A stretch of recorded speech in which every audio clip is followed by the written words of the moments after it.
Good morning.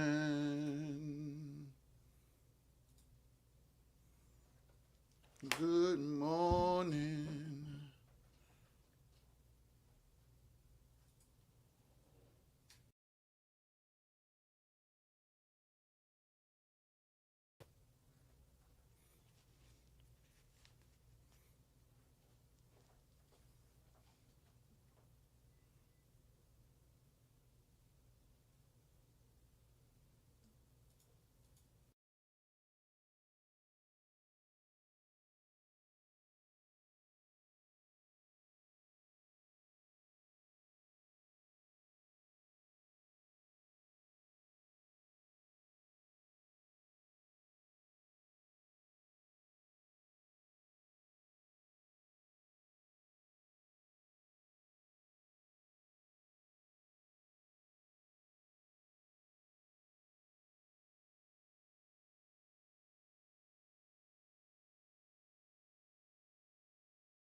What up, Pat?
Can y'all hear me?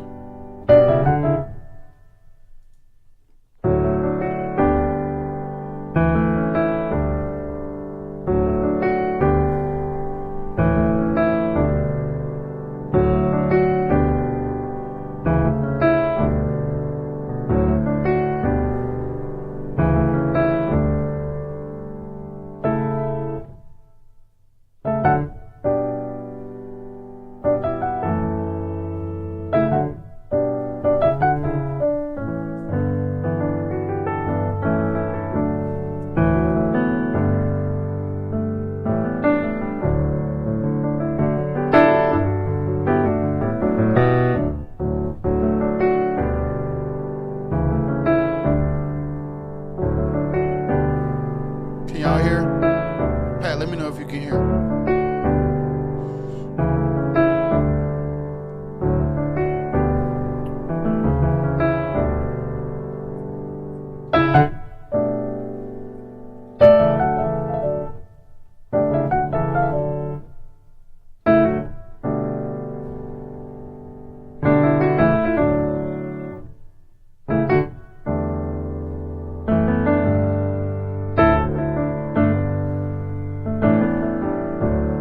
So,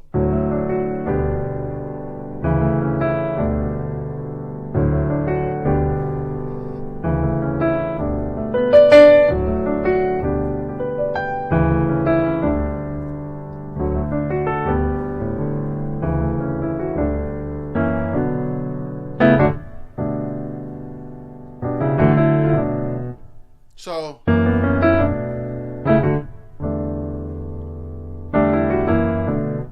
so should it be like that?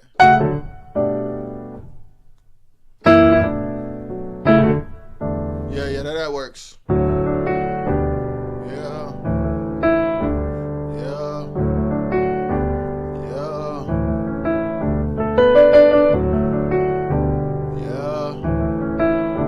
yeah, yeah.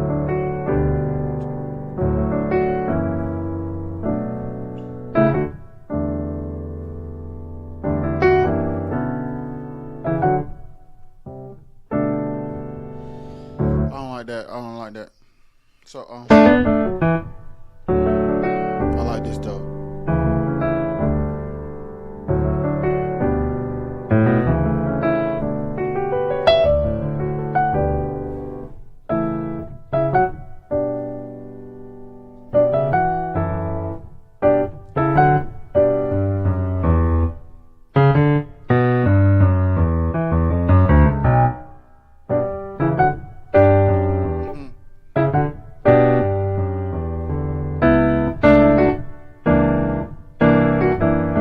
I don't know what to do. So let me see. Yeah.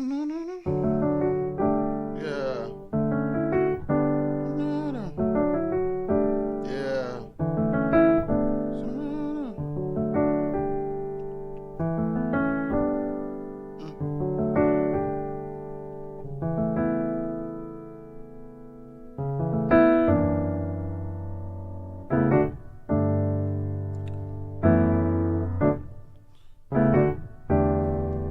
Ha ha ha.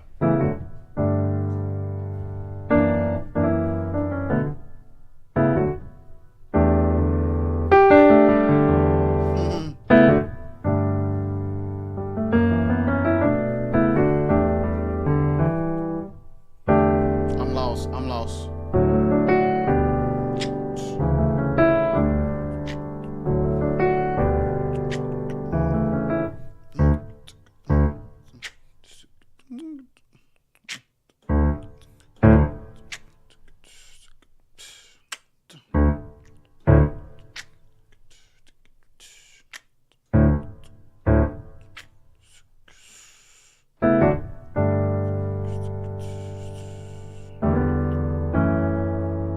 No.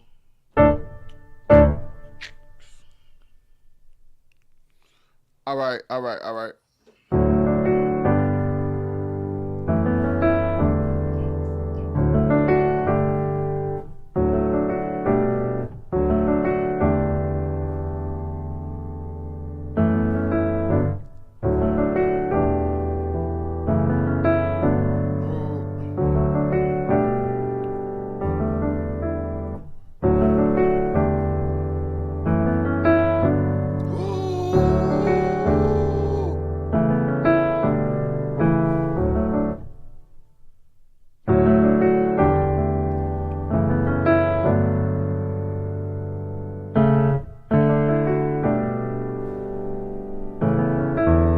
So, yeah.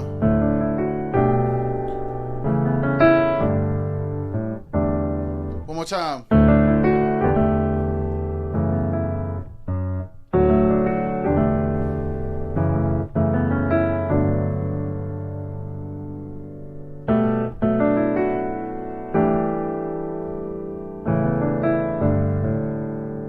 So,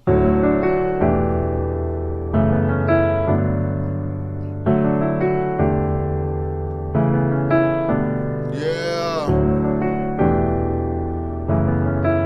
So one more time.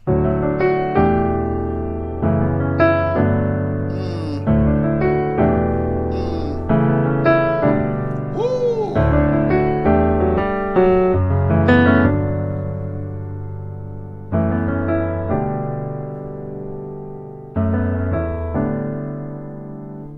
So then, so.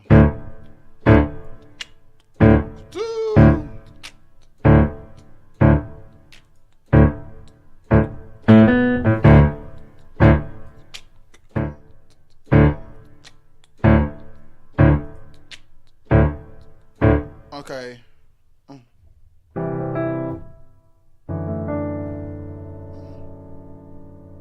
All right, let me record the parts I got. Let me record the parts I got.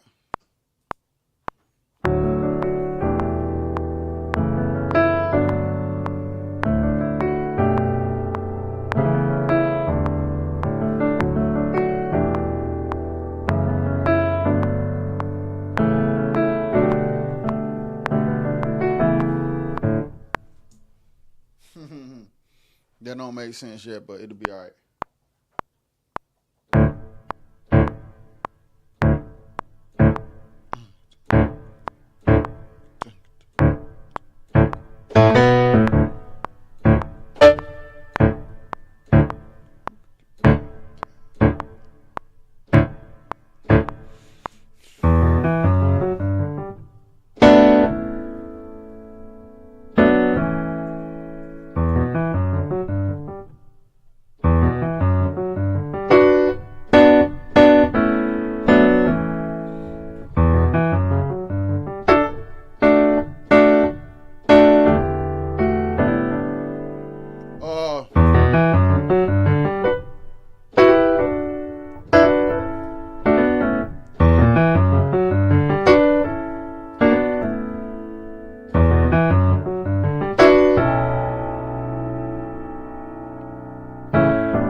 There we go.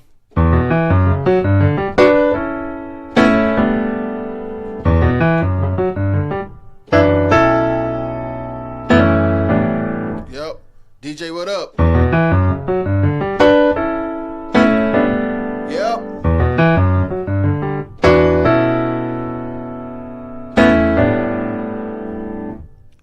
Same chords, different bass notes. My fault. My fault. One more time.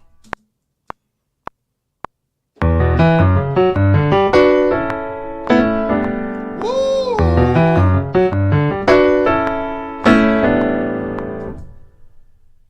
So, yeah. Oh. Yeah.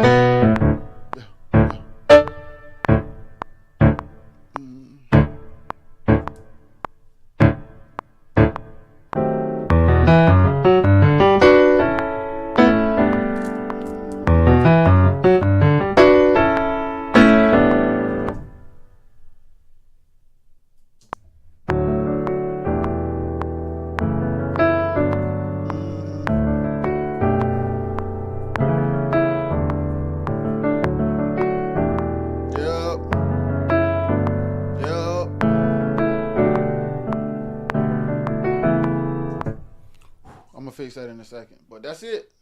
That's it. Luckily, I figured it out. Never give up, guys. How about I'm gonna just... No, I'm gonna keep that. You never know. You never know. No, you never know. You never know, no. Let me do this real quick. No, let me do this. Yep, there we go. Do something simple for now. Oh, whoa, whoa.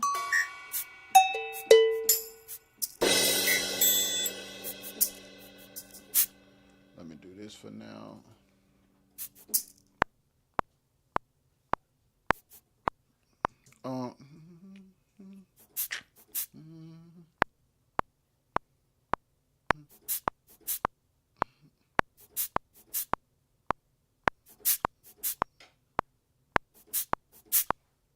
I got a little rough, but it's all right.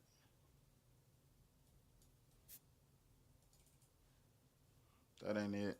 That scrunched up too fast.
not gonna stick with this kit, but it'll be alright for now.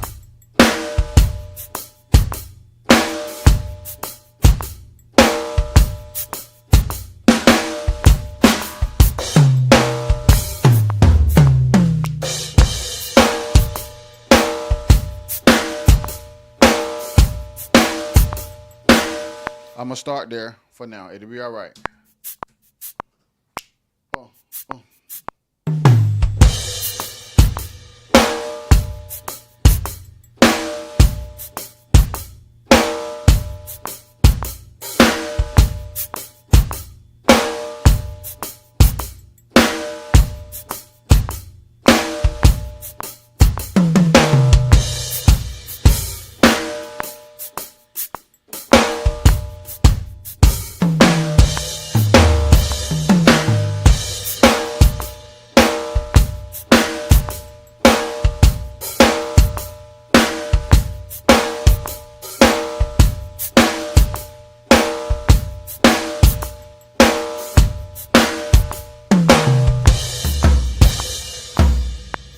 I think that's right. I was playing that auxiliary just then. I don't even know if that's right. I think it's right though. I think it's right. Do do do do do. Do. I think it's right.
Okay, one more time.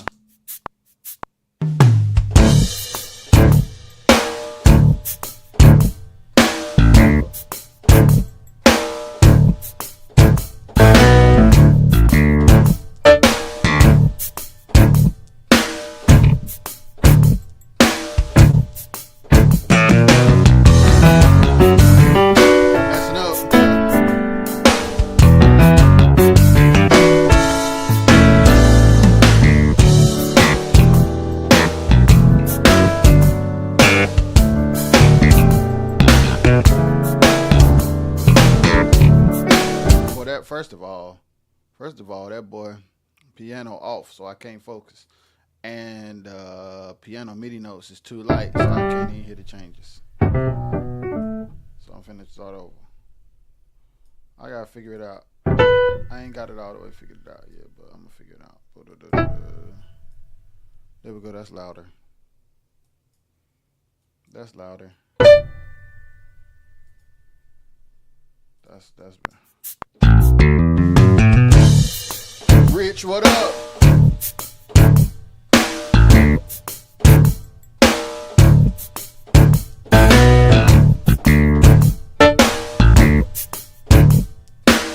How was your weekend, Nash?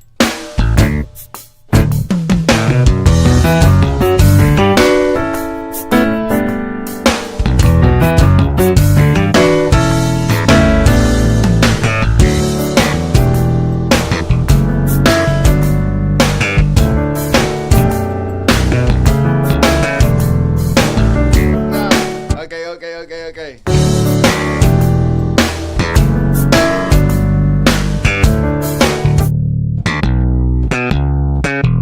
Ha ha ha, okay.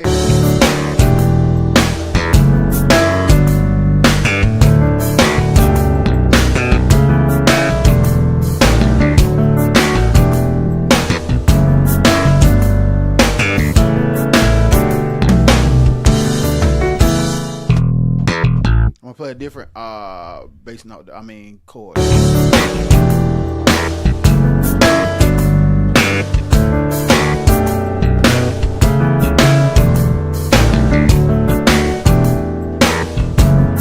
sir.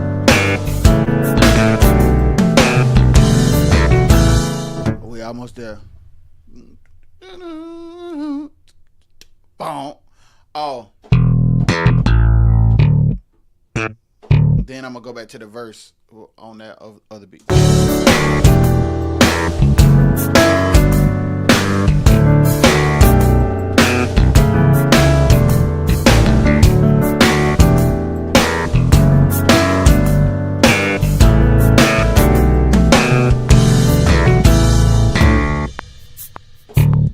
There we go. I got it. Yeah, I'm gonna try to play the whole thing if I can remember it.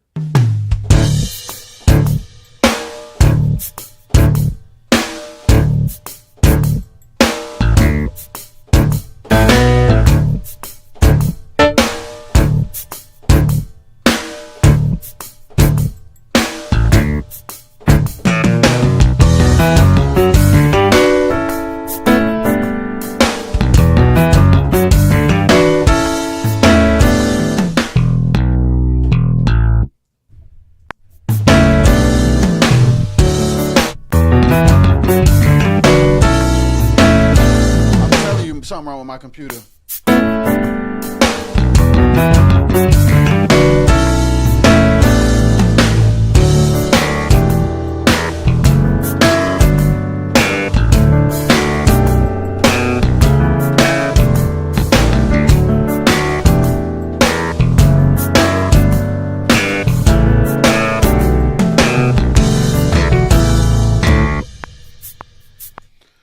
Something wrong with my computer, bro. My MIDI notes don't come. I might have to check my settings because my MIDI notes don't come in at the time, at the tempo that I played it. And I knew I wasn't crazy.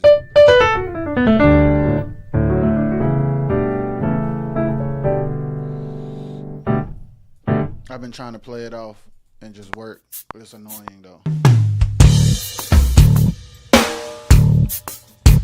All right, let's do it.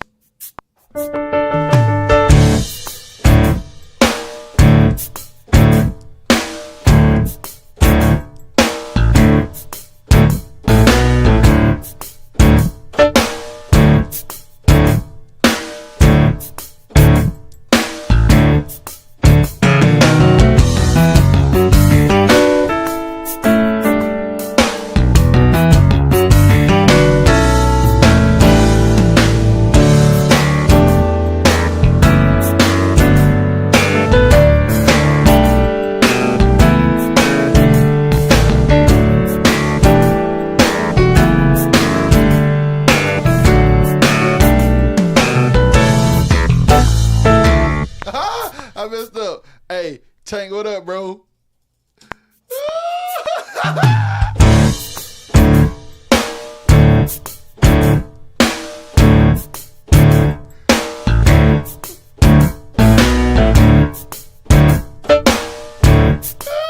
Tank.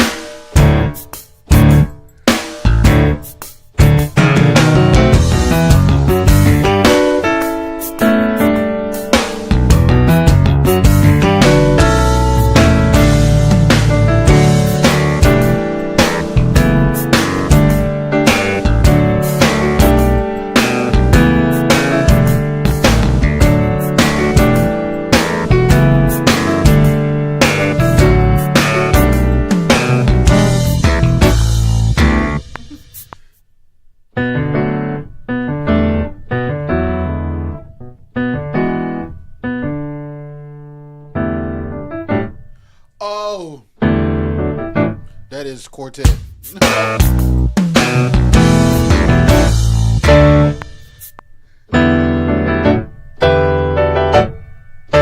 That's quartet. What was I almost got it.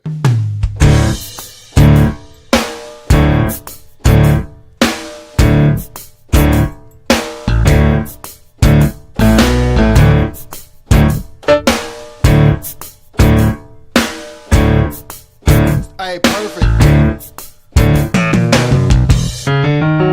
I I got you, bro. That's good.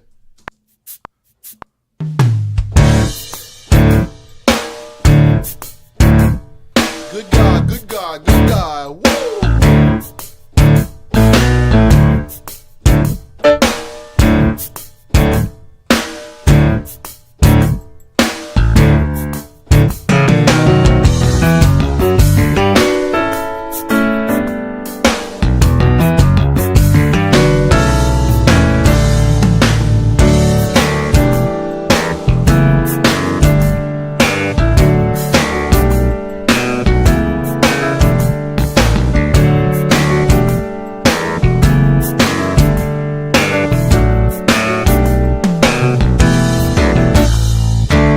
That's it.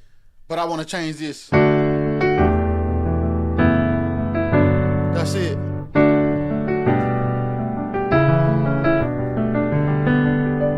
So it's first time I'm gonna say.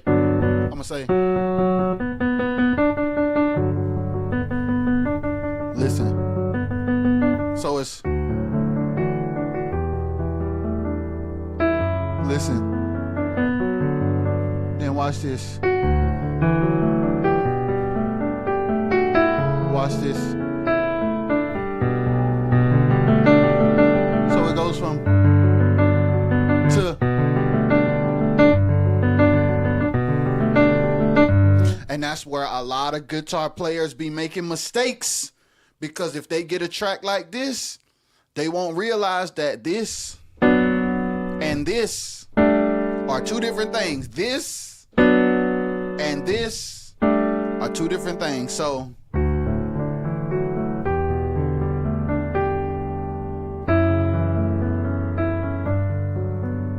then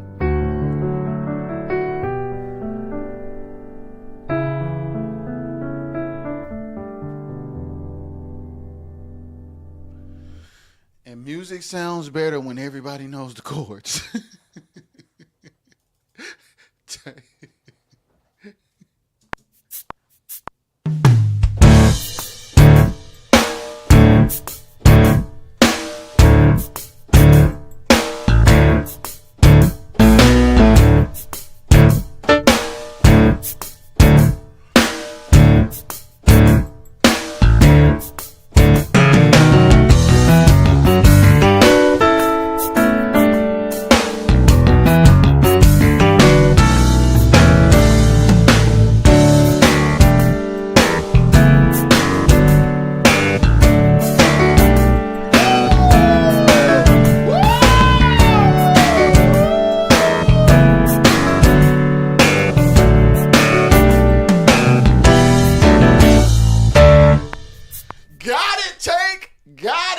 This reminds me of our rehearsals back in the day. Play it again. You got the chord? Literally. Bro, people don't be doing this, Tank. All right, you got the chord, D? You got the chord? Play it again. Play the other chord. All right, you got it? All right, Tank. Again. JD is in the building. JD gets the MVP. JD gets the MVP. I saw your video. Stop and clap for JD. Hey. JD was relieving stress this weekend, guys. That man had some tension all week.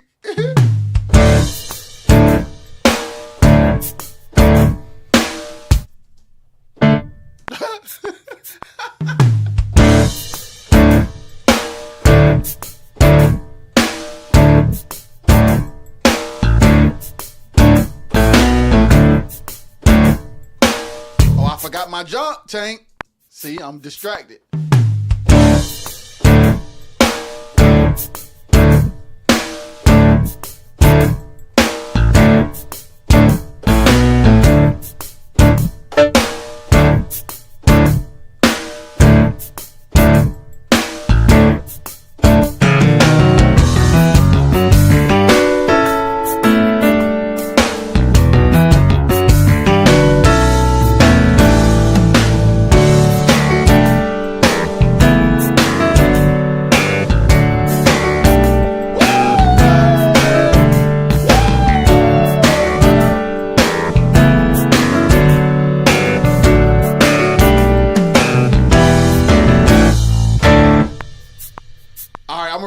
this time. I got it. I got it!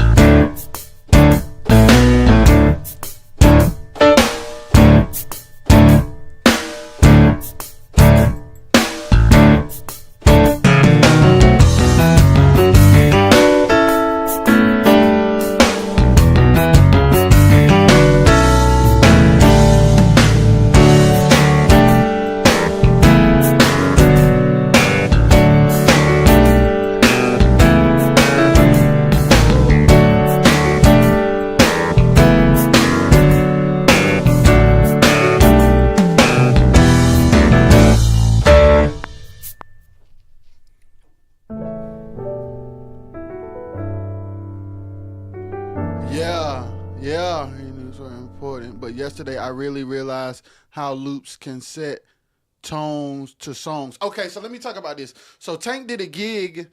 Tank did a gig at the Nashville Jazz Fest with Ralph T. Lofton, and he asked me to do the loops, so I did the loops. So let's talk about this for a second. I'm about to put my junk on. Tank just gave me something to talk about, and it's important.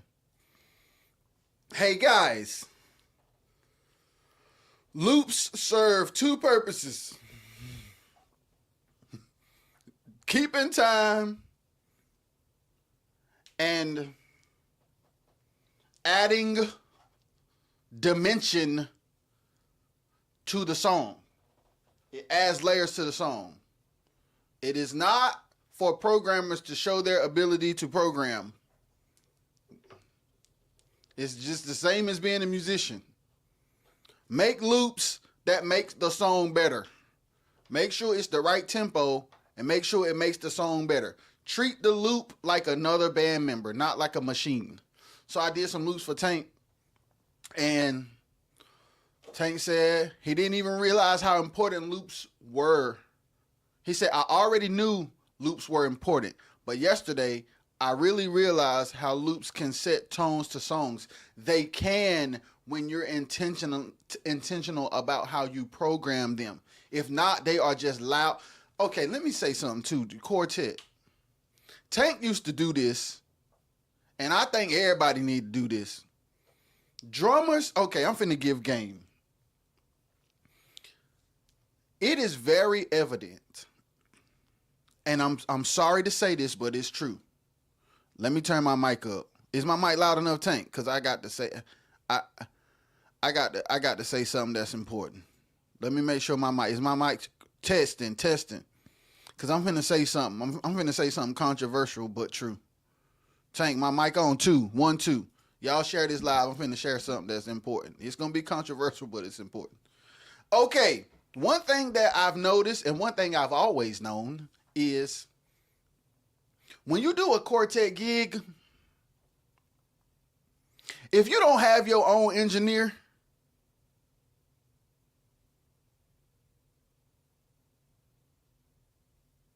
you have to mix from the stage. When you don't have your own engineer, the singers and players have to mix from the stage. What do that mean? Number one, drummer. If the building is not big, you cannot whack your snare like you in a stadium with Chris Brown. You can't do that. You cannot whack your snare like you in the stadium with Chris Brown. I'm talking about, I'm looking at the auditorium. I see the ceiling. I see the people a couple feet from them. I see the background singer that's singing in the middle in front of the bass drum, and they smacking it like everybody 50 feet away with the crowd way out. No, man. No, man. You can't do that. Drummer, you can't do that. You are showcasing your ability to wail on the drums while diluting the quality of the group's overall performance. We hear you, man. We can hear you. Jesus, lighten up. We can hear you. Okay, now that I got the drummer ran out of the way, shout out to Tank. Let me tell you something. First of all, shout out to Tank Daddy. Because in rehearsal back in the day, we practicing every dynamic and scenario that's possible. If we get up in a church that is small, Tank Dad looking at us like, okay, fellas, y'all see what the deal is now. I need you. I need you to keep it sweet. I need you.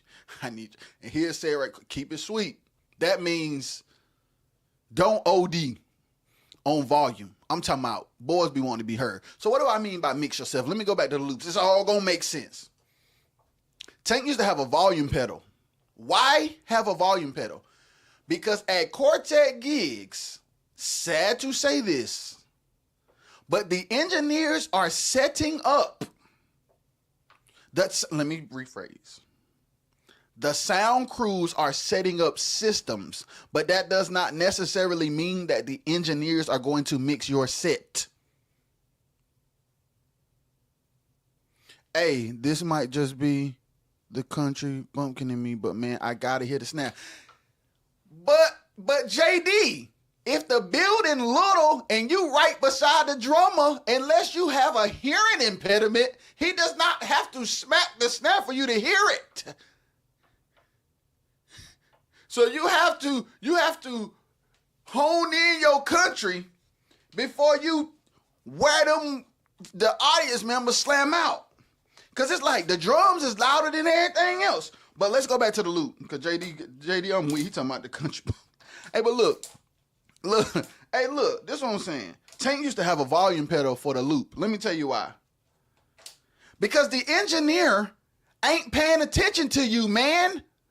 So when you start your loop on 50,000 and then your group come down, your group hit a part in the song where they come down and the loop is still on 1 million.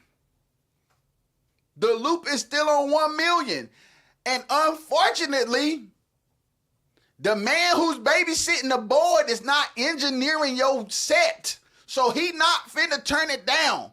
So you need to mix yourself. We need to everybody need a copy Tank and get a volume pedal that's sent to the house.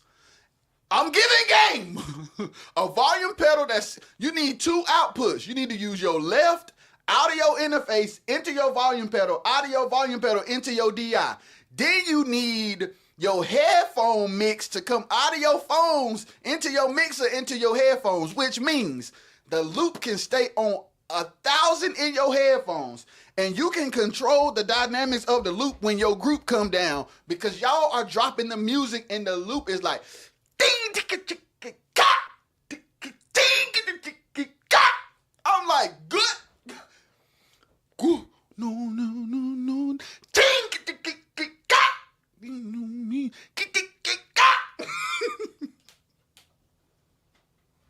Yo, turn the loop down, please. The engineer not gonna turn the loop down because he babysitting the boy. He's not engineering. He ain't. If you didn't bring your own engineer, you gotta mix on stage. When you get on there, if you in a little building and you hit your keyboard and it smack back at you so loud that it sound like you got delay on your keyboard, turn it down. Right now. Turn your keyboard down right now. They are not there. They are not there to hear you play your keyboard. They did not buy their ticket for your keyboard playing. They didn't. Turn it down. G Cox is in the building. My brother, I love you so much and I'm so proud of you, dog. Y'all, G Cox know this because we've been taught all this stuff. I'm talking about, y'all bring the music down and the snap sound like, good God, Jesus hand snapping. Get the volume pedal, man. Let me explain it again. Let me explain it again. G Cox in the building, my brother. Yo, that's G Cox is the guy who I was talking about the other day if you was in the live. But let me explain it again. Make sure all the outputs on your interface work, number one. Make sure you got an interface that has phones and then left and right. Go out of your interface, left, into a volume pedal. Go out of that volume pedal into the DI box for the house. Then if you got a mixer for playback for you to hear yourself, AG, I gotta explain. So then take your phones and go to your playback if y'all not using in-ears, because Quartet use in-ears sometimes, but in most cases, if you're moving real fast, you don't got no joint. So go out of your phones into your mixer for yourself. Left out of your interface to a volume pedal, out of your volume pedal to the DI. When your group bring their music down, prop that volume pedal, Doc. Put it like Tank did. Put it by the hi-hat pedal. Make sure the loudest is to the floor and the softest is all the way back. And mix yourself, bro. Because I'm telling y'all, these Quartet engineers ain't mixing. They babysitting the board. They gonna stand at the board and they gonna look around and make sure the speakers don't blow up. They not engineering. So if your what I mean when I say mix yourself, when you get on stage and you start singing your background, if you realize that the middle note is the most important but you can't hear it, top and bottom come down. Because the engineer is not going to turn the middle note up. Because he not engineering. He got paid to set up. And he making sure the mics are on. And that is where his job stops in his mind. He not going to mix. I realized how important Brian McKenzie was way early. Quartet engineers don't mix, bruh. So you have to mix from stage. And that loop is whooping y'all. That loop so loud, I'm talking about. The loop is a band member, bruh. You good God Almighty. I'm talking about. The loop louder than the lead vocals. And another thing. Blend the sound. When you get ready to make your loop, most of us are doing like 2 tracks or a bounce down, putting it in some kind of software. When you make your loops, put a limiter. I'm giving game. Put a limiter on your loops or some kind of compressor, or just ride the faders to assure that each one of your loops. I didn't have time to do this for you, Tank. Make sure each one of your loops are hitting in and around the same volume so that there's not a drastic difference from song to song, whether it be too loud or too low. And make sure that volume pedal is on deck. Singers, musicians, drummer do not wail on the drums in a small building. When y'all break the music down, hit that volume pedal. Band members, mix yourself. Cause the engineer set up. Good morning, TJ. Amen. The engineer set up the system. There are some engineers that mix. It's not all. There's some engineers that mix. But in most cases, they not mixing. They not engineering. They babysitting the board. They making sure the mic's on. So it's your responsibility to mix from the stage. Sweet Tank. It's your responsibility to mix from the stage. Mix from the stage. Tank Dad used to tell us, like, if you got to hear and another thing be like, man, I can't hear myself. In all situations, you would love to be able to hear yourself. It is ideal to be able to hear yourself. However, if you know what you playing, you don't got to hear it.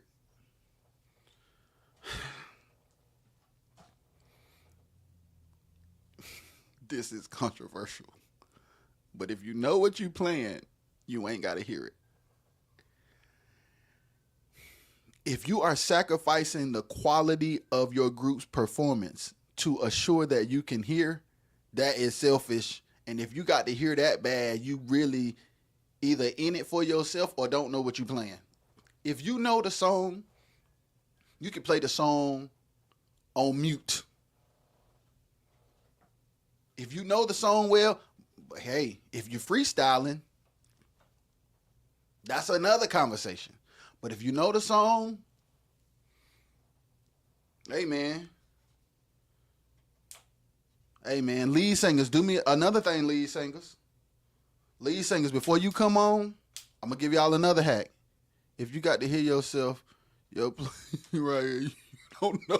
And TJ said, if you got to hear yours to play right, you don't know what you're doing.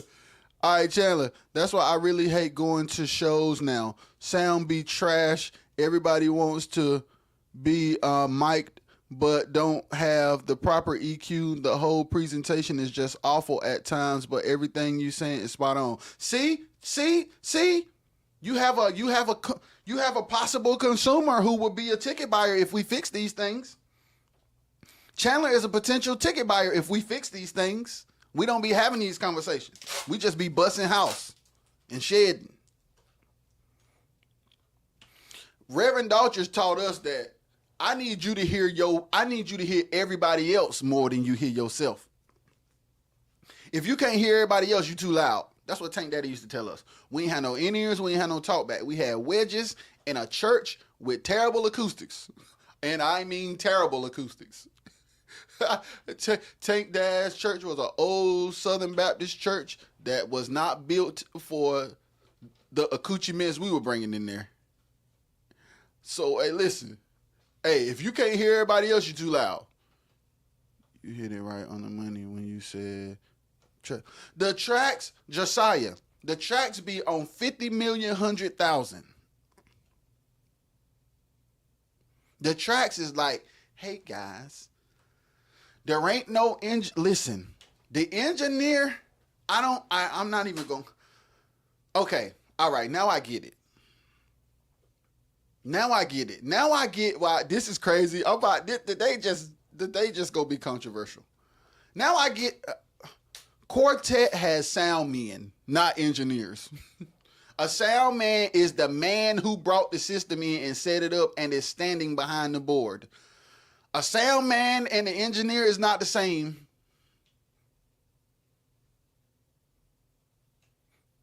That's hilarious, Josiah. A sound man and an engineer is not the same. Definitely about to share this live. Chandler, thank you. A sound man and an engineer is not the same. The importance of having your own engineer is the fact that the quality of your performance has everything to do with how it is delivered through those speakers. How your performance is delivered through those speakers is the make or break of your performance. So if we're not controlling balance, and if we're not implementing dynamics, and if we're not turning the loop up and down with the band, the loop is a part of the band. This is not R&B where the track and the band just, like Chris Brown's show is when the song start, everything stays on the same volume. Chris Parks, what's goody? Hey guys, sound men are not engineers. 90% of the quartet gigs that you go to, the groups and the bands are getting up there and performing as if they have an engineer. And you know how I can tell? Because they get up there, every single show they have the same dynamics. You cannot have the same dynamics at every single show without an engineer. Second of all, you shouldn't have the same dynamics at every show anyway, because every venue ain't the same. But you definitely shouldn't have the same dynamics everywhere you go if you don't have an engineer. Why? Because when Quartet hire a sound crew, it come with a sound man, not an engineer, 90% of the time. So what does that mean? He not mixing, dog. He not mixing.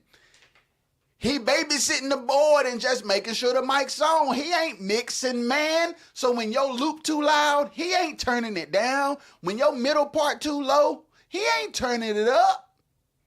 When your guitar on 20 through the mic and through the amp,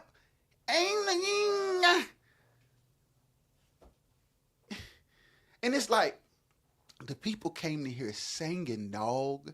So drums, keyboards, organs, horns, basses, guitars, and loops, they are all complementary. They are there to support. They are there as the background secondary information to the singers that people paid to see, man. And a lot of extremely talented musicians are diluting the effect and impact of the performance of these groups because they are loud and shedding.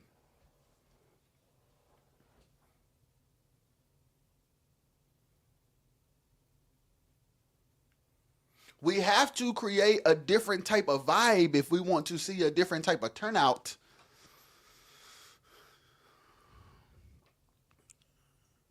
And I'm being honest, I love Tet with all my heart, but it's turning into R&B for real. Church be dark and smoke machines, lights, etc. Hey, Josiah, I ain't gonna lie, Josiah. I'm a fan of production, so I like the dark and the smoke. Now, it ain't for everybody, I'm sure, but Josiah, I like I like vibes. I like vibes because at the end of the day, any art that you do is anytime you do music for a living, it's performance based. And and to be honest, we're not creating a sound or an aesthetic that's attractive to the younger generation, which is why there's not many young people in the crowd unless they the grandchild of the singer that came or the child of a singer or musician.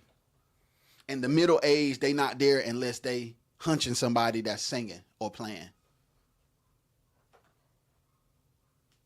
Now, if you a group that is specifically singing to a certain demographic, this goes into another conversation. If you are a type of group that sings to a certain demographic and you have a certain sound, you should probably be strategic about your venues so that they complement the sound, which means you should be on your journey of creating your own brand, booking your own shows, and doing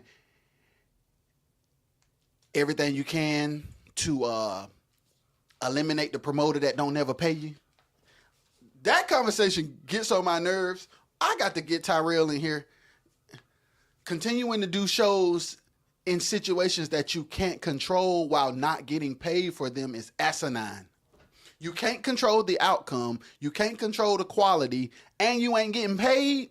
What's the point? You can't get good content because remember, it's a sound man back there, not an engineer. Ain't no sound. It's a sound man. Ain't no engineer back there.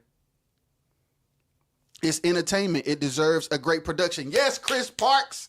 People pay to see great production. Yes, Chris. And there's not a lot of great production in Quartet. That's why the numbers is dwindling. The people who Tom Mikes with no EQ. Talk Tank, because we don't got no engineers. We got sound men.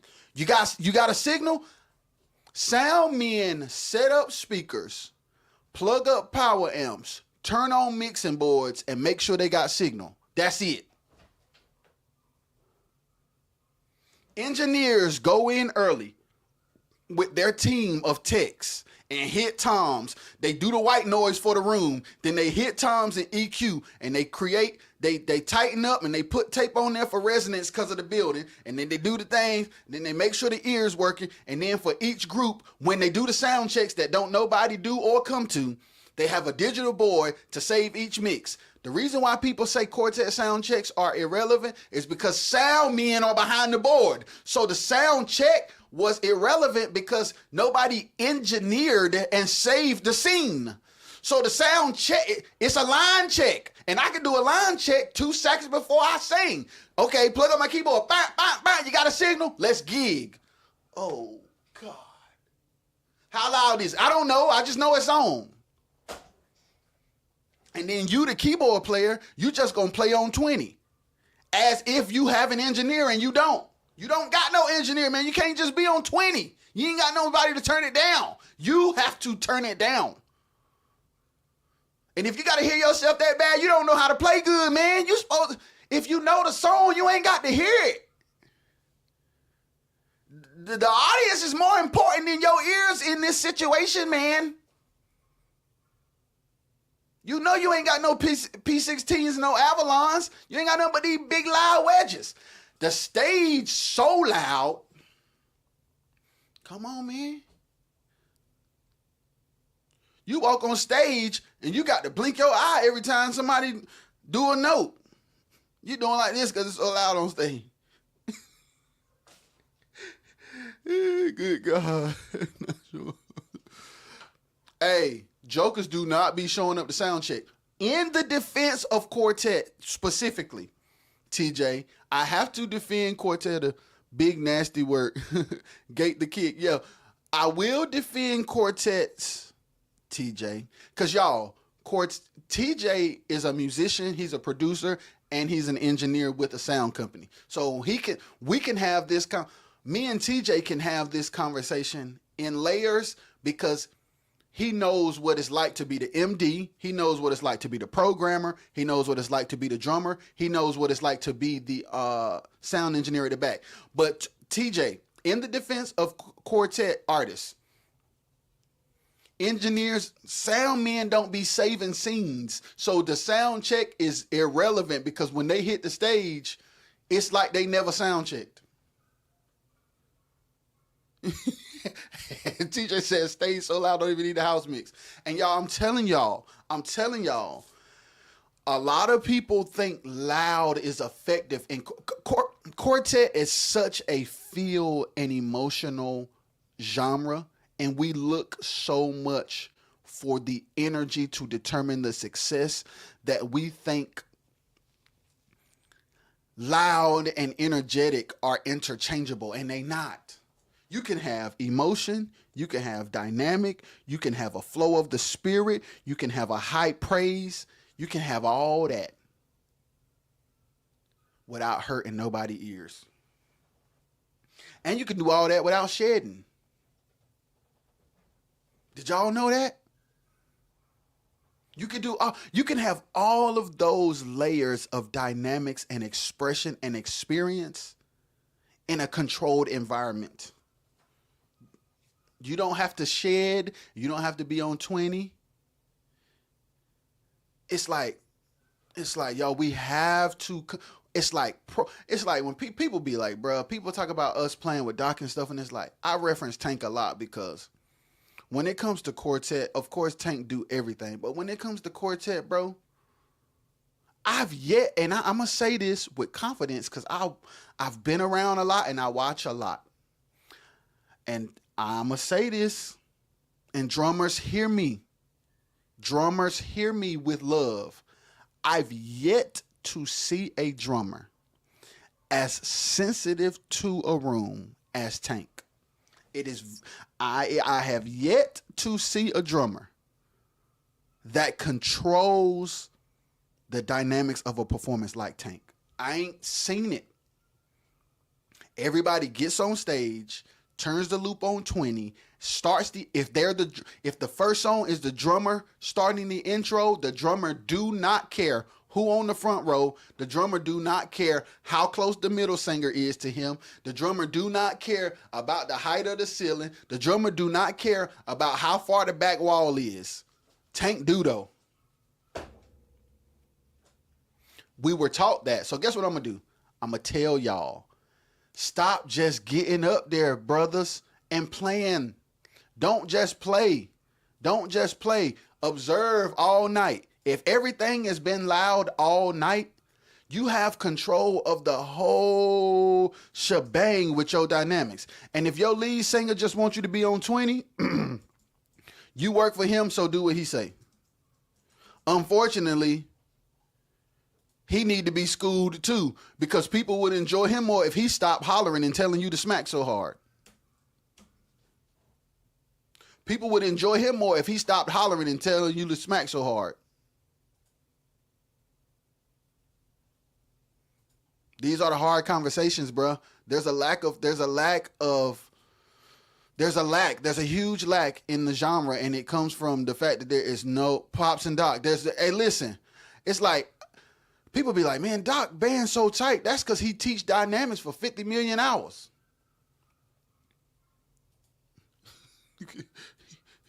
Loud, ain't no such thing as loud. Loud. Boy, they can't hear me. If they can't hear me, come down, boy.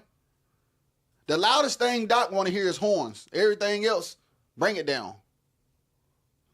Tap the snare. I've seen Tank. Let me tell you something. Tank and Brian McKenzie. I've seen Tank barely hit a snare. And Brian had that thing. Tank, what about Florida? This is a true story. This giving me chills. What about Florida when Tadarius came to Quartet Hall of Fame where Pooh had broke the key bed. That's a different part of the story. Pooh tried to fix his key, y'all. Pooh tried to do surgery on his keyboard, and the key bed just fell flat in the middle of the performance. Oh, but this particular day, Tank had his lime green D drums with the black suede looking heads. And Brian, this amazed me. Brian only had a kick drum mic and a mono overhead. This is a true story. Brian had a mono overhead and a kick drum mic. And Tank was like, all right. Y'all, Tank tuned his drums, bro. I ain't lying, bro. I can't make this up. Tank tuned his drums. Brian kind of tilted the mic a little bit where it was capturing the whole kit, but it was slightly pointed at the snare. Tank tuned his drums, bro. Let me tell you something.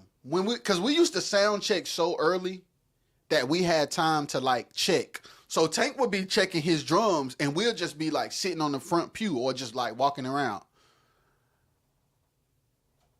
Bruh, it sounded like the whole kit was mic'd and Tank was not playing hard at all and them drums was singing. Singing. And when we did that show, I'm talking about Tank don't be busting a sweat, bruh. I'm like, we in here and ain't nobody sweating. Nobody is sweating. And we are extremely effective. But I'm gonna tell you another thing about that, y'all. I'm gonna tell you the psychology of that. When you get your this is heavy. When you get your validation from people complimenting your performances, you tend to overperform from a place of insecurity.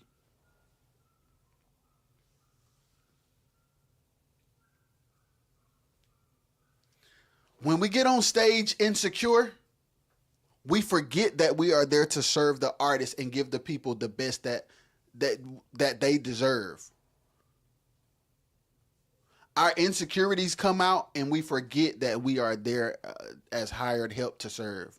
Service. No, I'm serving myself by making sure I'm loud enough to be heard, because when that girl tell me how bad I killed, I feel better about myself. It doesn't matter if they couldn't hear the singing. I got somebody I can smash tonight and I can feel good about myself, because in other areas I don't feel good about myself. So I got to hear myself, because I got to make sure that when I shed, I can hear and she can hear.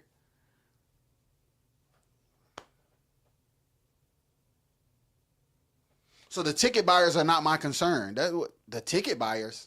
I actually haven't ever thought about them. I actually never even considered making sure that my chords are in a place on the board where the person on the front row can feel the chords, especially when I'm playing with just the singing. I've actually never considered the fact that I should use my sounds to create an experience for the listener, to the consumer in the bleachers or in the seats. I actually have never thought about that before.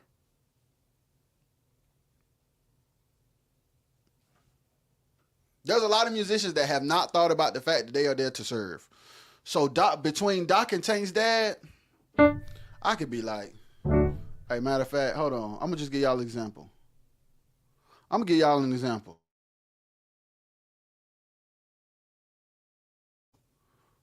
y'all an example. Hold on. I'm going to give y'all a real life example. Hold up. Let me get my keys right. I'm about to show y'all something. Let me get it right. I'm finna give y'all an example. Didn't even know the ticket buyers were even there. Don't even know they there. Don't even know they there, TJ. I'm like, man. And it's like, it shows when I'm watching concerts from every weekend. I watch the concerts and I'm like, first of all, when they pan to the audience, nobody is ever hardly there, no matter what city or state. And I don't know why nobody is asking questions to see how that can change. And then I'm like, y'all not playing this room. And it's like, I know I've been... So now I got to get on here and speak to my brothers and my sisters and teach people something that was taught to me. I'm like, y'all are not playing this room at all. Y'all are not playing this room at all. Y'all are not playing this room at all. Y'all are not playing this room at all.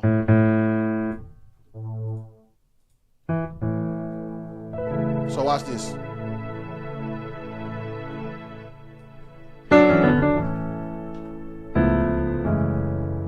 Watch this.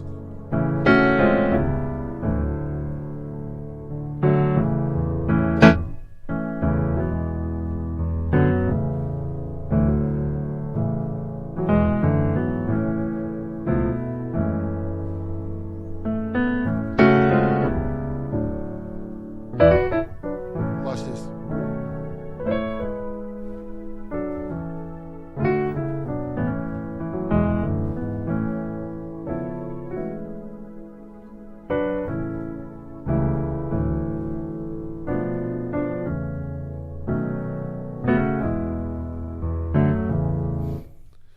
People can't just do that.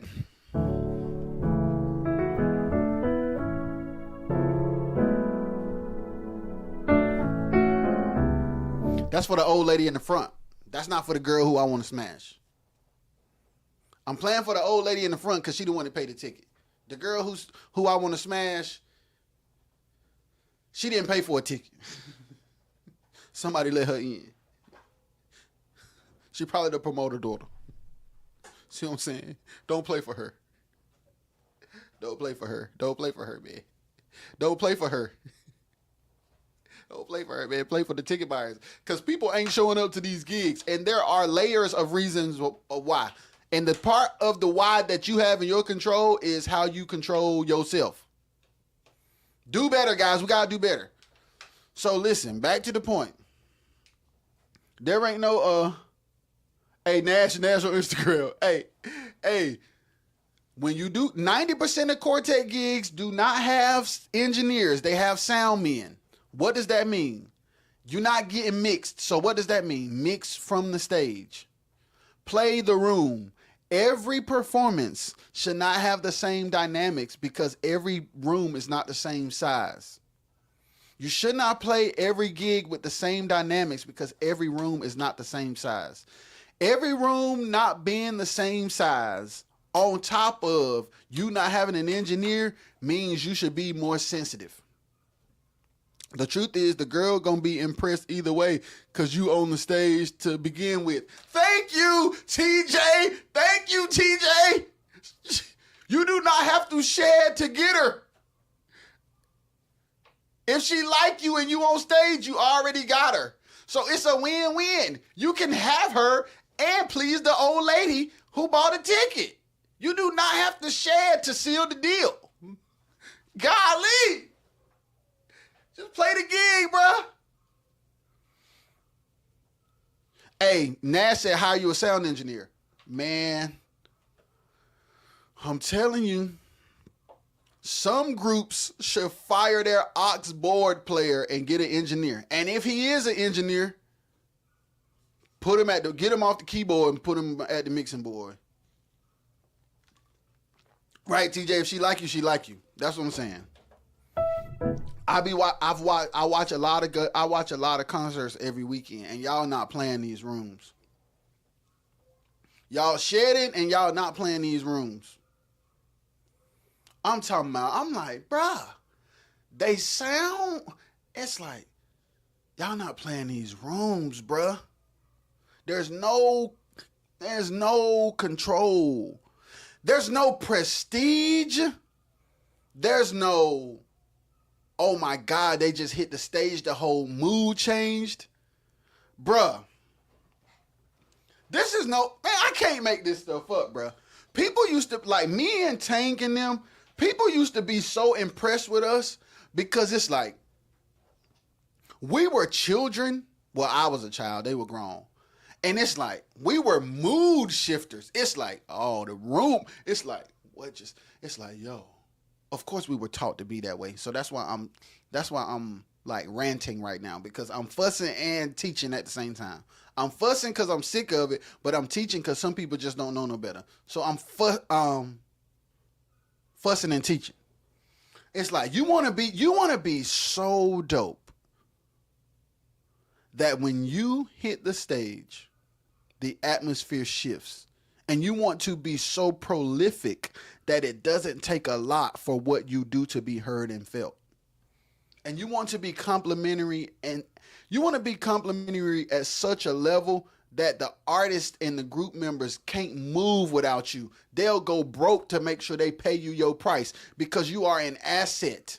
If anybody can fill in at any time, you don't bring nothing special to the table.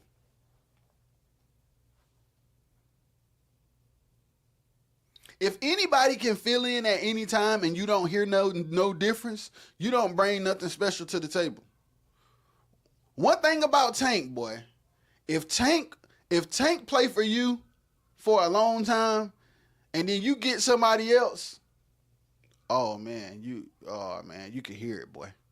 Oh man, dang. Bro, y'all, we need to be more effective and more intentional musicians. I'm talking about we shedding loud and we just cool. It's like there ain't no okay. I'm gonna say it again because I don't think we think about it. 90% of quartet gigs don't have engineers. They have sound men. So the most they gonna do is make sure you got a signal. They not mixing jack, man. So it's your responsibility to mix on stage. And if your lead singer wants y'all to be loud, okay, that's on him. So be loud so he can be satisfied because you work for him or her. Sad part is they shouldn't want you to be loud, which means then we need to talk to them about the fact that the people are walking out because they songs don't say nothing and you hollering nothing for 15 minutes. You hollering nothing for 15 minutes straight. Okay. I don't even understand what the point is. I don't understand your song. All your singers singing like this, including you. Your click track loud as jacks. Your drummer on 20. Your keyboard player shedding. All your background members got their mics like this, and you hollering. And you don't got no engineer back there. You got a sound man who does not care that the stage so loud that you might as well not have the house. And all of that is going on at the same time for 20 minutes. Jaleel, what up, brother? Learn that early, like you said. Jaleel, so I learned that early. You got to learn dynamics and when to turn up and down. Sound is more than just noise. You got to blend. Yes. I'm watching everybody on stage cuff the mic like this. Tank, do you remember? Were you saying? No, I don't think Tank was playing with Doc when I don't know if Tank was playing with Doc when Doc got them audix. It was either Doc got some kind of mics and he had all the group. Jarrell, what up? He had all of the group by this certain kind of mic. If somebody in here that remember them mics, they were not audix. They might have been audix. It was some kind of mics. And when I tell you them mics won't no joke, but I'm like, if you cuff them mics, oh boy, you through. If you cuff them mics, you through. But I'm like, man, y'all cupping the mics and hollering and the drummer loud. And when you break down the music, the loop is on 1,000, and it's like, then you pan the audience, ain't nobody there. This real life stuff. It's like, bruh, it's better to get in a situation where number one, you create a sound and you create, it's a whole lot of stuff to talk about. So I'm gonna just rant. Number one, you cannot, there's only two ways to have a consistent sound. One way is to always have the same band members. That's one way to have a consistent sound. The other way to have a consistent sound is to designate parts that are never to change and sounds that are always to be played, no matter who the person is. So there's two ways. Always have the same musicians, or have parts and sounds that are required regardless who the musician is. So what does that mean? Musicians, when you filling in, this is not your opportunity to show your individuality. Ooh!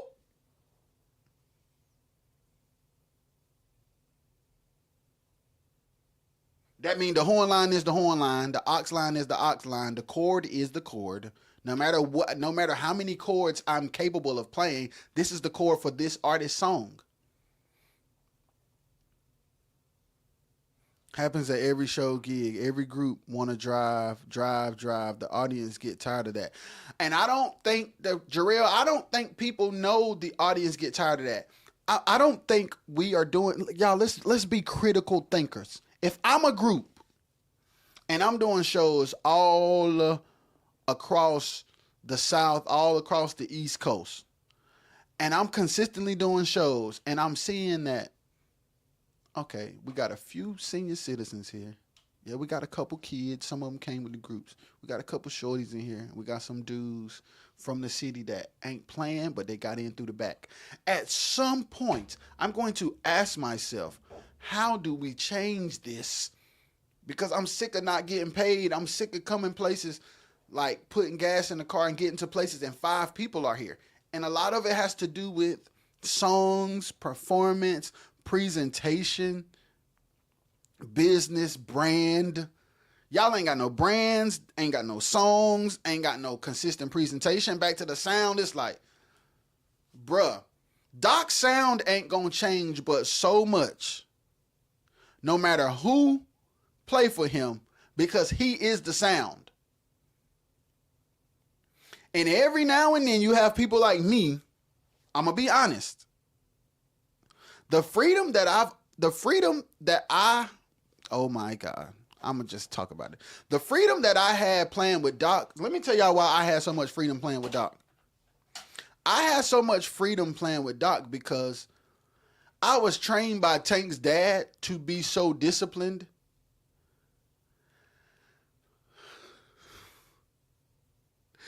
that what I was contributing was so part and pattern driven that it was like, oh my God, what is happening? I never shed.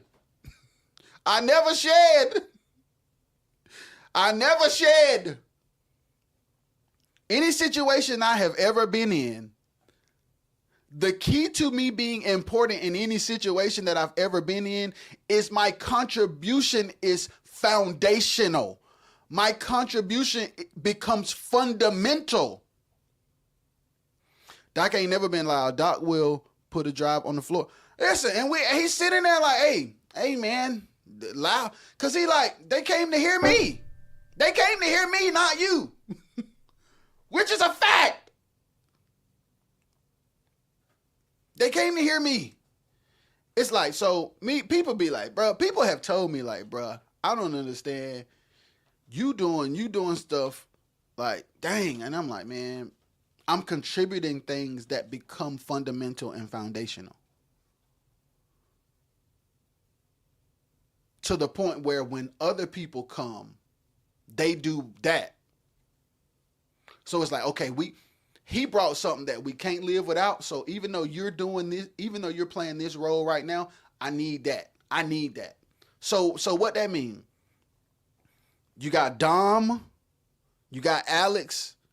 Once Alex, Tank, watch that snare tonight. Thank you.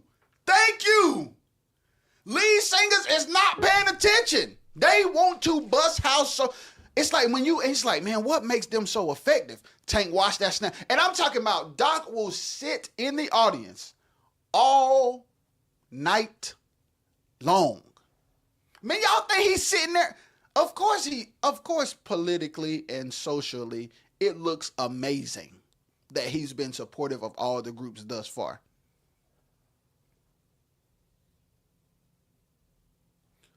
But don't get it twisted.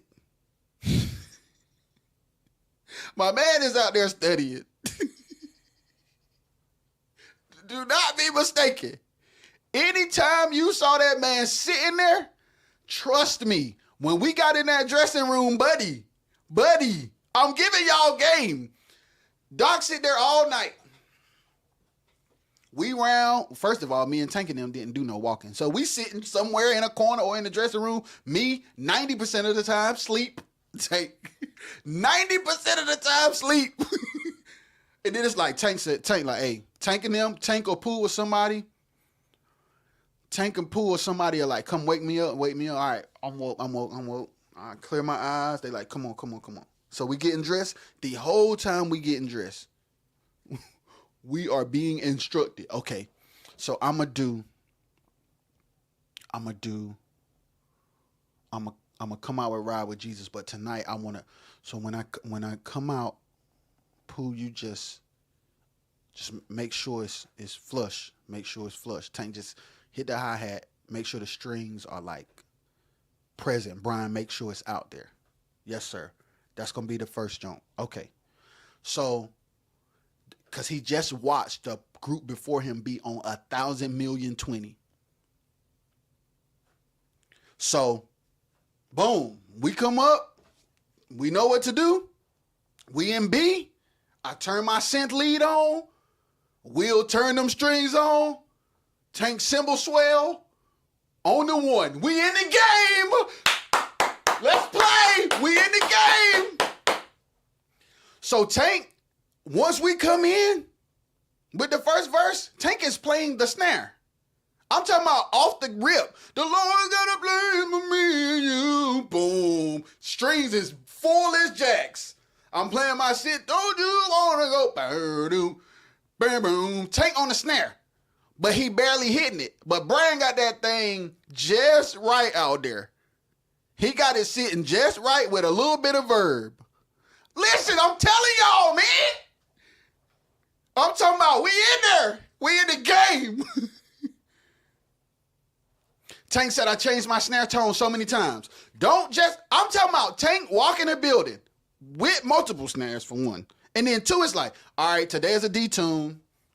All right, we Albany today. Tank go, bink, bink, bink, bink. Tank said, we smacking, dink, dink, dink. Hey, okay, we little church in Louisiana. All right, let's chill. You got to know. Brian out there, we in the front house. Brian would do like this. That means like hit the horns. Brian would be like, and I hit him. He'd be like, you do it again. And I could tell, I could hear it, bro. It's like he back there like, okay, take this out. He literally EQing. I hit him again. He'll do like this. I hit him again. He like, all right, Tank, hit the snare. We cooking, we cranking. I'm talking about we checking all of this, bro. We checking every single thing, bro. So Doc sat out there all night. First of all, we came to the sound check 1,000,000 hours early. So we sound check. Boom, we good. We keep our keyboards up. They there. Doc sit out there all night to determine how his flow gonna be. Right before we go on, even though we sound check it again. Brian do like that. Hit them horns, boy. Yeah, we crank. Vito. We doing our thing. So it's like, y'all got to understand. And then it's like, we playing the room. Every single song. Tank play this song soft. Next song, give it a little more. Next song, give it a little more. By the time we get to Use Me, Lord, Tank is smacking harder than he was smacking in the beginning, and he still ain't sweating. I'm talking about he's smacking and still ain't sweating. And we playing our line over and over. I don't care what people do. We not shedding. The most shedding you gonna hear from us is when the outro come. Before that, whatever the line is, I'm talking about jokers be just out of the blue. I'm talking about they come in like a crane with a lick people ain't never heard before, and it be like 16 bars long. I'm like, bruh. So it's like, man, what makes y'all who y'all are? Discipline, playing the room, dynamics, awareness, confidence, security. Because when you insecure, bruh, an insecure musician is gonna do two things. Give you too much or not enough. An insecure musician is going to do two things: give you too much or not enough.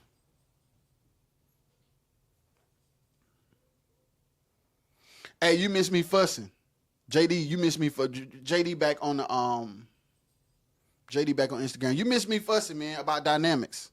Dynamics are important, bro. And it's like, bro, you have to be secure enough to know, no matter what I'm capable of playing, this is what this needs. You got to be more intentional with volume, dynamics, parts, placement, and you have to mix yourself, man. Because there ain't no engineers in quartet. 90% of the shows you go to, there's a sound man who's only going to make sure that the track is on and that your line is blinking green. Other than that, mixing, what? Because half the time, and let me be honest, y'all want me to keep it real with y'all? Sometimes, now this gonna hit. Sometimes the sound men are actually great engineers, but the promoter barely paid them enough to set the speakers up. So engineering, what? The promoter barely paid me to set up. I'm definitely not finna engineer. I make sure the mic's on. But that's the most. I got paid to bring in sound, not mix for every group. Because the truth is, that is a whole different responsibility, technically. That's a different job. If I'm the sound crew that set up, is not technically responsible for engineering, especially if they barely got paid to set up.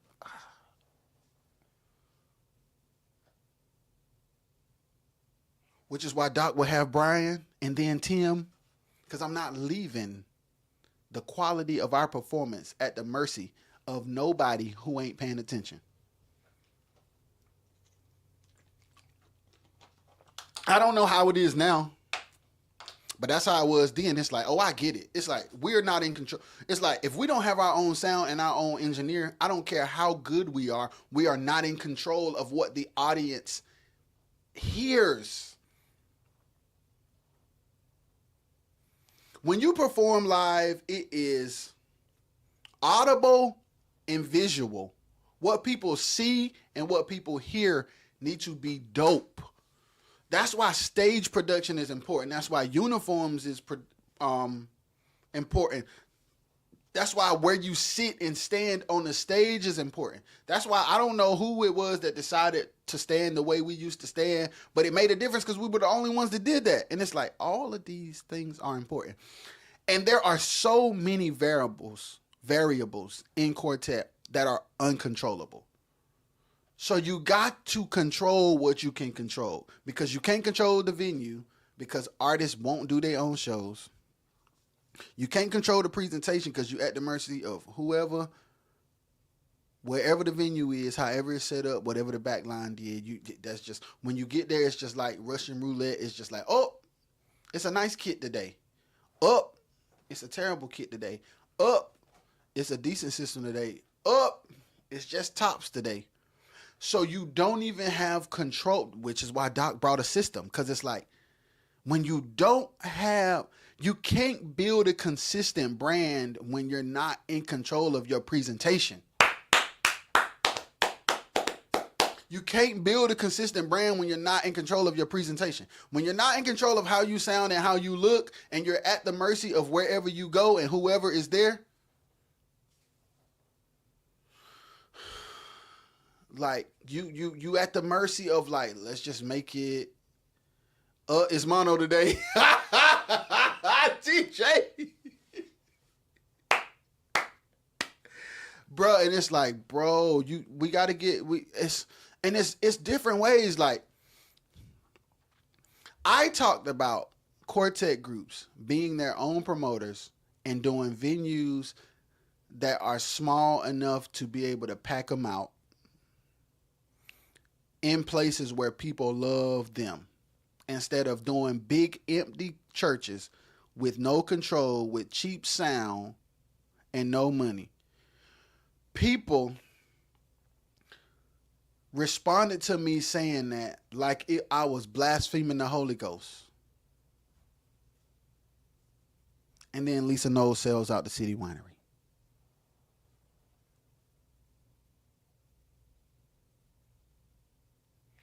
People scolded what I was saying, like I was blaspheming the Holy Ghost. And then Lisa went to Nashville, Tennessee, and sold out City Winery. Is this thing on?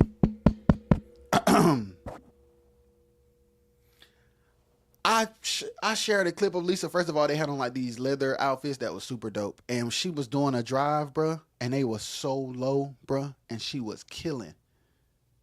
And Fred was kind of like doing a call and response thing on the piano. I'm like, I'm not crazy. Okay, thank you, Lisa. Because I'm like Noah out here. They didn't believe me, but after a while, the rain started to fall. Y'all, there's a different way to do stuff. And going 12 hours from your house for a promoter that ain't got your money to sing at a big church that nobody came to through a system that catch on fire and one of the subs don't work, and you talking about we on the slab, that's insane.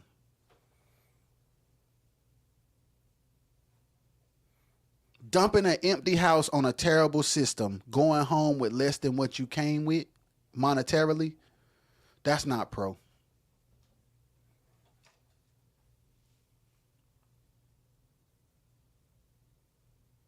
That's not pro. That's not pro.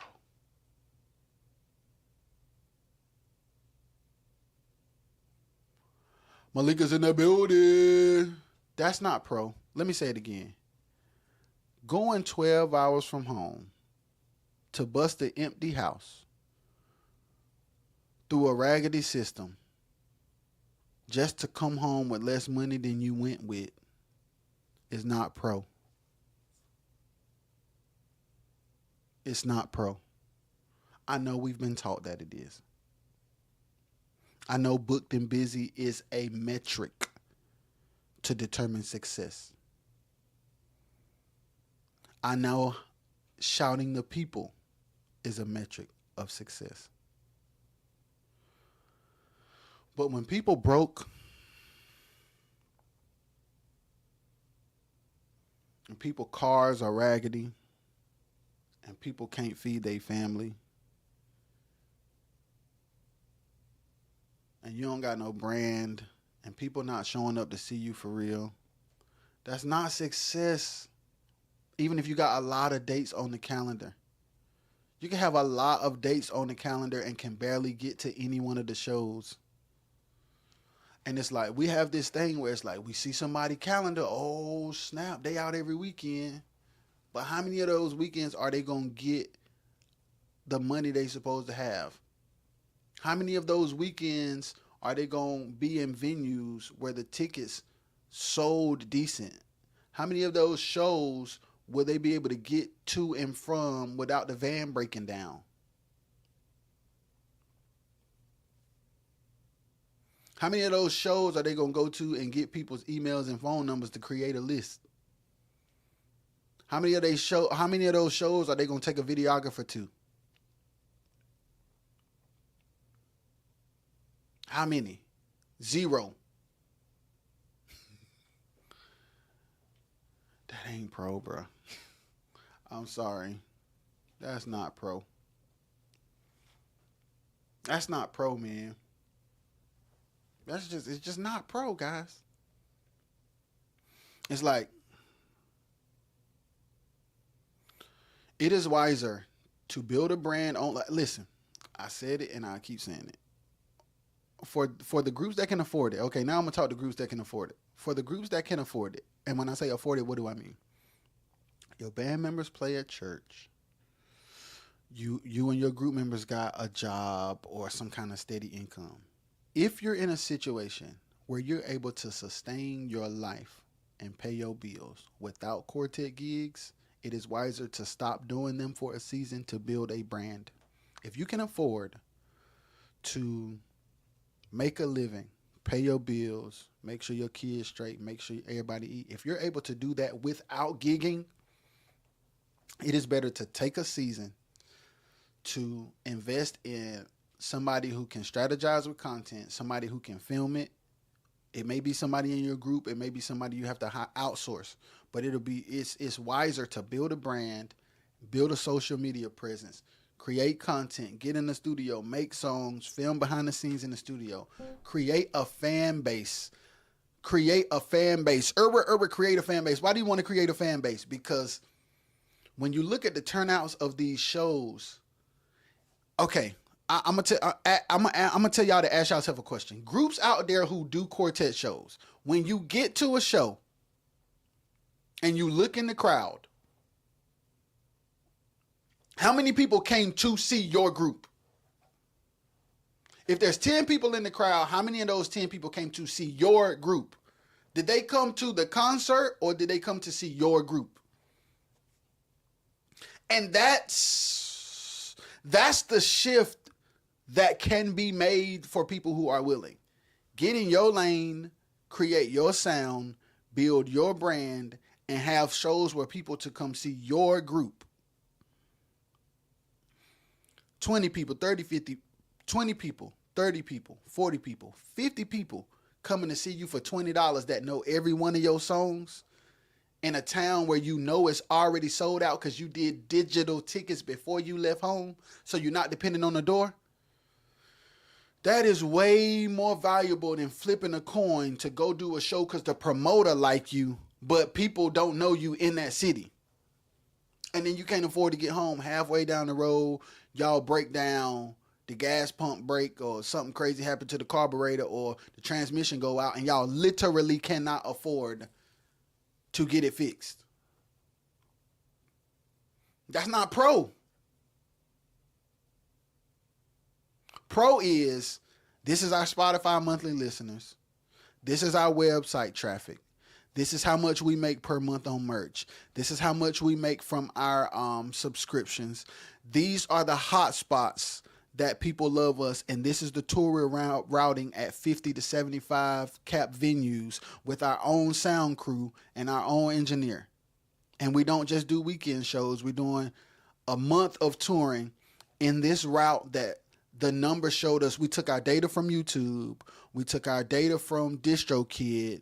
We took our survey from our emailing list, and we're going to route a tour based on the response that we got in the hot spots. We're going to sell the tickets online. We're going to do regular admission. We're going to do VIP, and we're going to see, okay, once we get to a certain number, we got to make sure if it's a 50 cap venue, at least 80% of the seats have to be paid for us to say that that's a place on the route we're going to go. All right. We got 80% in all the venues. We're doing a month tour. Okay, we're taking a videographer with us. Everywhere that we go, I need the sound man to record to his laptop because he's not just a sound man, he's the engineer. Engineer, plug your laptop up. We need a multi-track every night, which means everything need to be mic. Videographer, I need you to get an angle from here, angle from here. So not only are we monetizing, not only did we get paid to do this tour, we can actually monetize the content from the freaking tour. So people who can't come see us will be able to get a quality experience because we capture the audio and video separate at the highest quality possible. We got behind the scenes. Not only do we got behind the scenes, we're doing a vlog in every city. We're doing a meet and greet and filming that. We're doing merch giveaways. Guys, y'all are just hooking in the bucket 12 hours away for $500 on Facebook Live talking about y'all busted a house.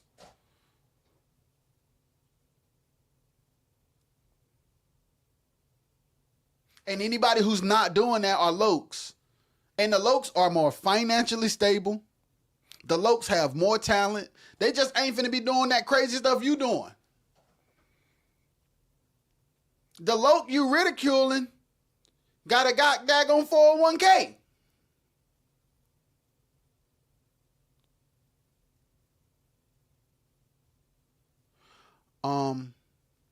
Arima, is that how you say it? Arima said, thank you so much.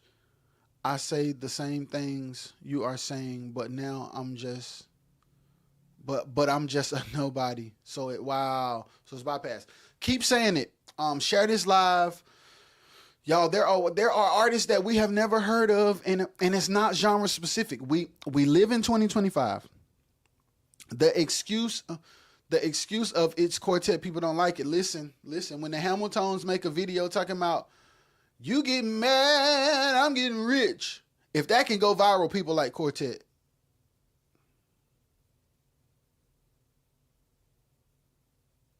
If they can say somebody roll weed and people love it, people like quartet. People love the sound and the art form. But people are not buying into our presentation because it lacks substance, it lacks story, it lacks quality, it lacks consistency.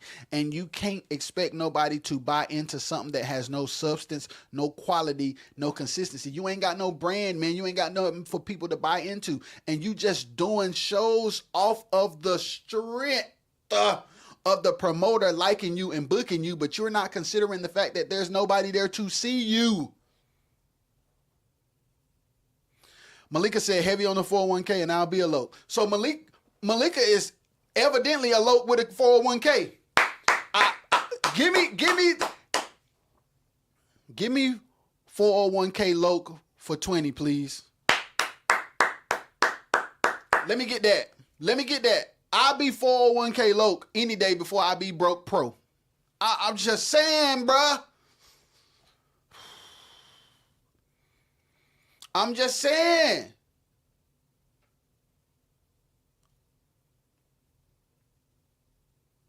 $401k Loke for 200, Alex. 401k Loke for 200, Alex.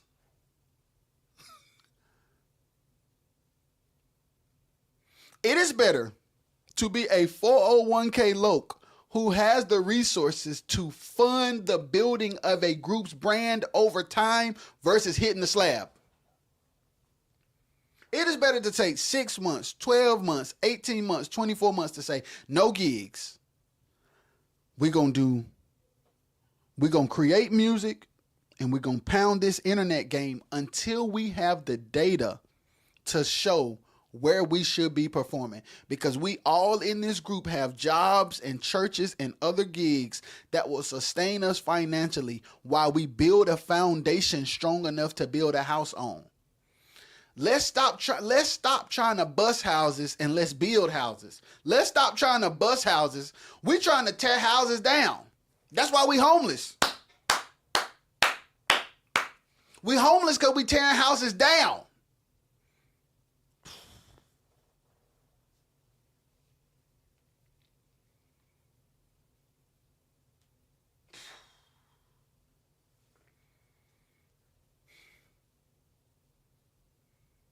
Let's create a system. Okay, we have this producer, we have our band, we have this videographer, we have this location. It could be the pastor, the lead singer could be a pastor. Let's do it at his church.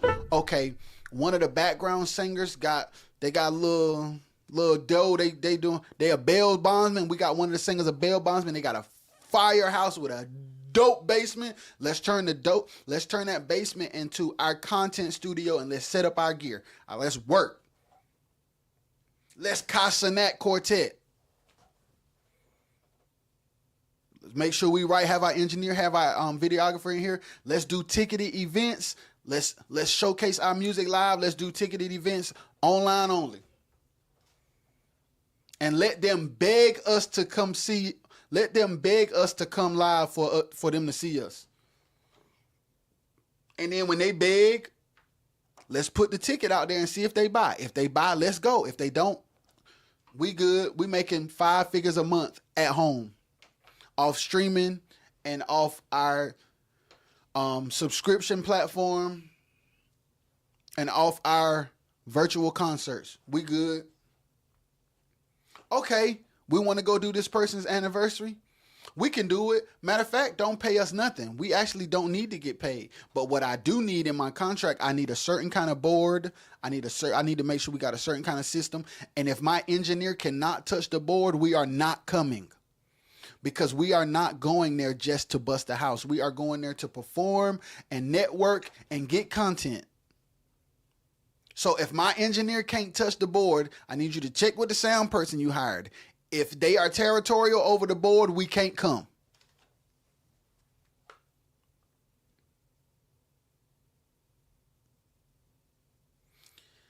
If you have that mindset, 6 months, 12 months, 18 months, 24 months from now, the conversation starts to change. And you start to be set apart. And you don't have to be a part of packages and showcases that got 50 million showcases and 50 million pro groups. And you be there for 12 hours. You could do a 3-hour show with you and an opener, packed out 75 cap venue for $75 a ticket because you have proven to be worth that much, because you have given so much value that you're worth that much.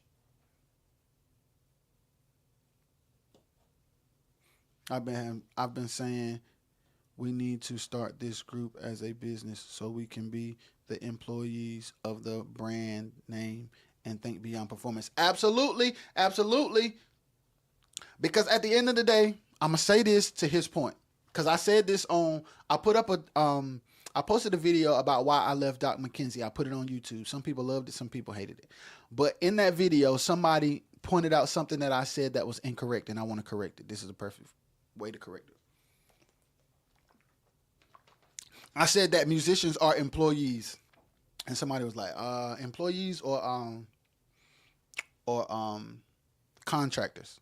The point I was making is, whether you are an employee or a contractor, you work for the artist.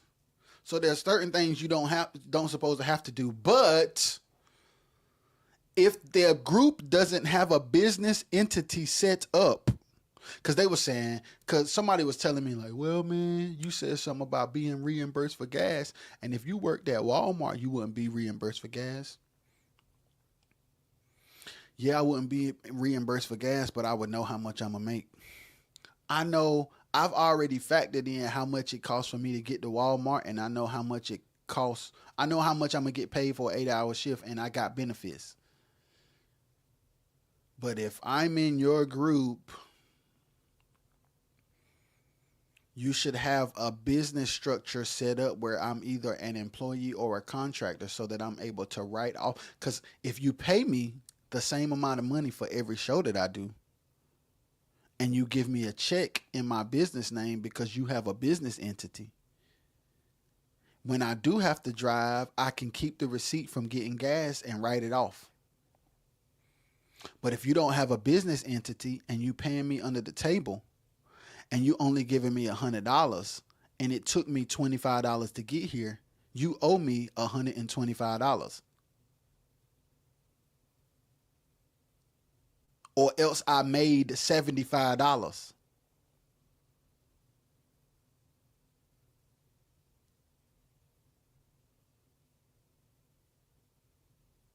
Business line of credit and loans will play.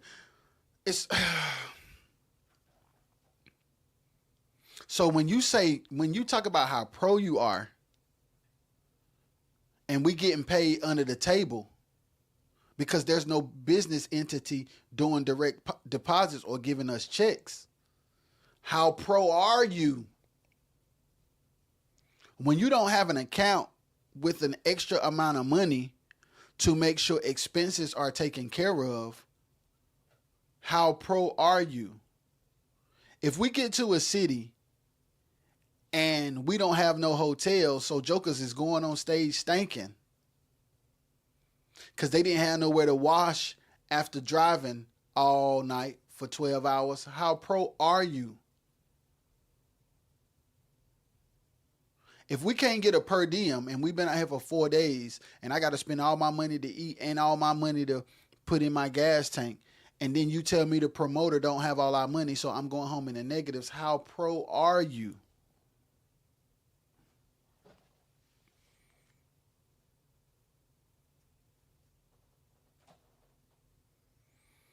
That's why I say from now on, there ain't no such thing as pros and lows. It's fruit or no fruit. And we need to be using strategy to get to a place of being fruitful. We need to redefine success fast. Because Quartet attached success with perception, not reality. What do I mean? If I kill, it doesn't matter that I'm broke. If I smash a girl, it don't matter that I couldn't get home. If I bust a house, it don't matter that we didn't get paid.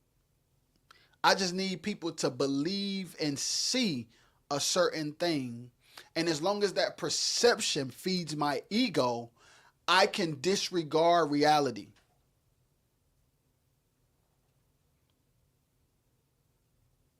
And people get mad at me because I want to have a conversation about reality. And I'm ruining perception. I can't take care of my family with how you're perceived.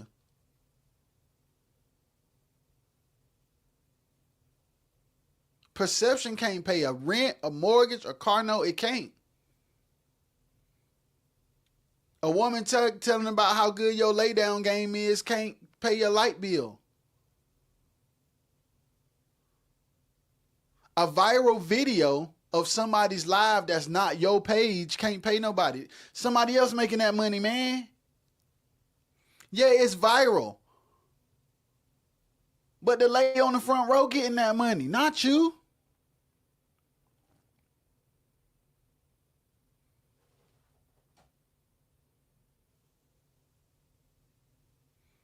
There's no such thing as pros and lows. Only fruit and no fruit. Band members. Dynamics are important. Drummers, MDs, get a volume pedal. Get a volume pedal, bro. Because the loop is louder than the performance. Play the room. If your lead singer wants you to be loud by all means. But if you have any influence over the situation you're in as a drummer, as an MD, as a background singer, I promise you the crowd will love you more if you play the room. And if you stop cuffing your mic. It's just a better experience. At most concerts you go to, you got sound men and not engineers. So you have to mix yourself from the stage. You have to mix yourself from the stage. It is your responsibility to do what it takes so that the speakers tell a good story. You have to do the volume control. You have to do the EQ on your instruments to make sure that the speakers are telling the best truth they can under the circumstances. Do not cuff y'all mics. Hold y'all mics like they supposed to be held. Keyboard players, turn your keyboard down. Guitar players, stop shedding. Drummers, stop wailing. Put a volume pedal on the daggone loop. Play with dynamics. Play with control. Play with consistency. Play the room. Be professional. Play the parts. If it ain't a solo, don't shed.